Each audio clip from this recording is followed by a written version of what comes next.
High family, Guwahati থেকে আমি মেহেক তোমাদের প্রত্যেককে আমার চ্যানেলে স্বাগত জানাই। আশা করি তোমরা যে যেখানে আছো খুব ভালো আছো, আমিও ভালো আছি। আর সকালবেলা ফ্রেশ হয়ে নিচে চলে এসেছি কাপড় মেলতে। এগুলো আমি কালকেই ধুয়েছিলাম, কিন্তু কালকে আর মেলা হয়নি, আজকে মেলে দেবো। আর আজকে সকালে জলখাবারটা নিচেই করব, কারণ আম্মা বানাবে আজকে ভকা পিঠা। তো আম্মা কি করে বানাই সেটাও অবশ্য তোমাদের সঙ্গে শেয়ার করব। তো তোমরা দেখতে থাকো, আশা করি আজকের ভিডিওটা একটু হলেও ভালো লাগবে।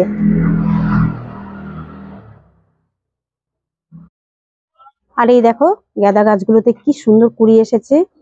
সেই যে আমি আম্মার জন্য কাশারি থেকে গাছ কিনে নিয়ে এসেছিলাম, 40 টাকায় 10টা। এগুলো সেই গাছ আম্মা লাগিয়ে দিয়েছে, আর সব কটাতে কুড়ি এসেছে। বেশ ভালো লাগছে। এবার আম্মা এগুলো উঠিয়ে উঠিয়ে এক একটা টবে লাগাবে। তো এই দেখো বন্ধুরা, জামা কাপড় মেলে শীতের হালকা মিষ্টি রোদ গায়ে লাগিয়ে এখন বসে গেছি নারকেল কুড়তে, কারণ আজকে আম্মা সকালে জলখাবারে বানাবে পিঠা। আর এদিকে আম্মা রাতে যে চাল ভিজিয়ে রেখেছিল সেটাই গুঁড়ো করে নিচ্ছে। আর আমি সবসময় দেখেছি আম্মা যখন পিঠে পুলি বানায় তখন চালের গুঁড়োটা বাড়িতে মিক্সার গ্রাইন্ডারে রেডি করে নেয়। বাজারের কেনা চালের গুঁড়োটা আম্মা খুব একটা ইউজ করে না।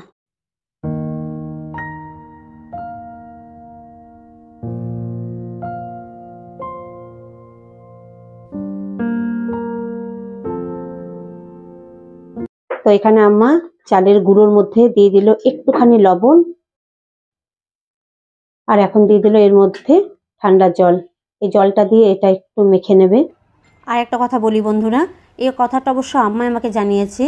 আম্মা যখন বাইরে থেকে চালের গুঁড়ো কিনে আনে তখন সেই চালের গুঁড়োটা হালকা গরম জল দিয়ে মেখে নেয়, কিন্তু চালের গুঁড়োটা যখন আম্মা বাড়িতে মিক্সার গ্রাইন্ডারে রেডি করে তখন সেটা মাখতে আম্মার গরম জল লাগে না, সেটা আম্মা ঘরে যে নর্মাল জল আছে সেটা দিয়েই মেখে নেয়।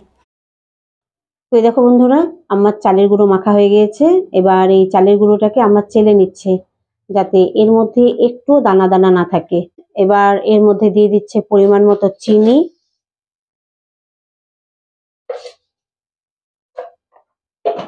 আর দেয়া হবে নারকেল কোড়া। আর একটা ছোট্ট টিপস আম্মা তোমাদেরকে দিল, সেটা হচ্ছে নারকেল কুড়ে এরকম একটা কন্টেনারে ভরে যদি ডিপ ফ্রিজে রেখে দাও তাহলে সেটা অনেক দিন পর্যন্ত ভালো থাকে। আম্মা এইভাবে মানে নারকেল কুড়ে ডিপ ফ্রিজে মানে সংরক্ষণ করে রাখে। তো এটা হচ্ছে আজকে বড়দিনের দিন তোমাদের সবাইকে আম্মার তরফ থেকে একটা টিপস। আম্মা পিঠাটা এই প্রেসার কুকারে বানাবে, এটা হচ্ছে সবচেয়ে সহজ পদ্ধতি। তো কিভাবে বানাই সেটা তোমাদের দেখাবো। এটা হচ্ছে আম্মার পিঠে বানানোর সরঞ্জাম, এটা দিয়ে আম্মা পিঠেটা বানাবে।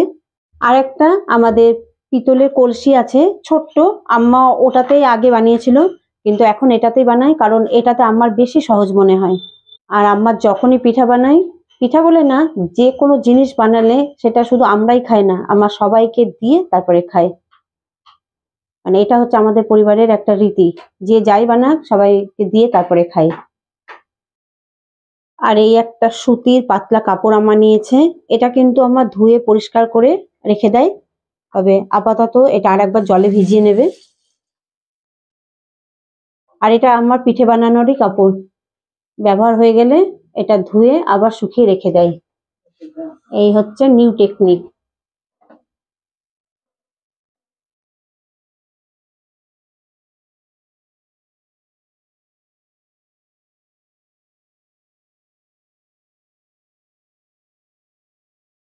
এই দেখো, দেখেছো?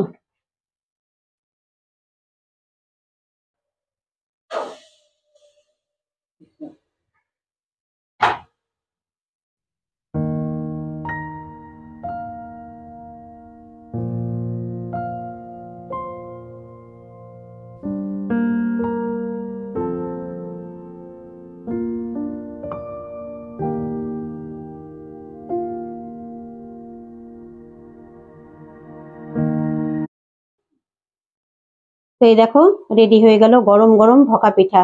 তবে এই পিঠা দুটো কিন্তু আমরা খাবো না, আমাদের বাড়িতে যে কাজের দিদি আছে তার মেয়ে খেতে চেয়েছে, সেই জন্য আজকে আম্মা স্পেশালি তার জন্যই বানিয়েছে। তো এই প্রথম পিঠা দুটো ওকে দিয়ে দেওয়া হবে। কাজের দিদির মেয়ের মানে রিসেন্টলি বাচ্চা হবে, তো সেই জন্য আম্মা ওকে বানিয়ে দিল। এবার বানানো হবে আমাদের জন্য। আর এই দেখো গরম গরম ভকা পিঠা। আজকে ক্রিসমাস, কেক খেতে হয়, তো আমরা হচ্ছি মানে কি বলবো 100% খাঁটি ভারতীয়, সেই জন্য আমরা ওই কেক খাবো না, এই যে এই কেক খাবো, চালের কেক।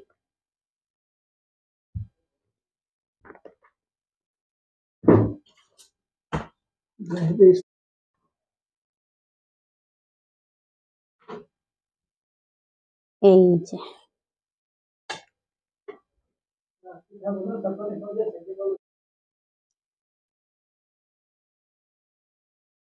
এই কেক একটা খেলেই পেট ভরে যাবে। শীতের সকালে আম্মার হাতে তৈরি গরম গরম পিঠে খেতে খেতে আজকের মতো ভিডিওটা আমি এখানে শেষ করছি, কারণ আমার মাথাটা খুব যন্ত্রণা করছে। যন্ত্রণাটা অবশ্য কাল থেকেই আছে, কিন্তু এখন একটু বেশি হচ্ছে। তো এই ছোট্ট ভিডিওটা যদি তোমাদের ভালো লেগে থাকে তাহলে একটা লাইক দিয়ে আমার পাশে থেকো, আর যদি কেউ নতুন এসে থাকো আমার চ্যানেলে তাহলে অবশ্যই চ্যানেলটাকে সাবস্ক্রাইব করে দিও। আমি আগামীকাল ফিরে আসবো একটা নতুন ভিডিও নিয়ে।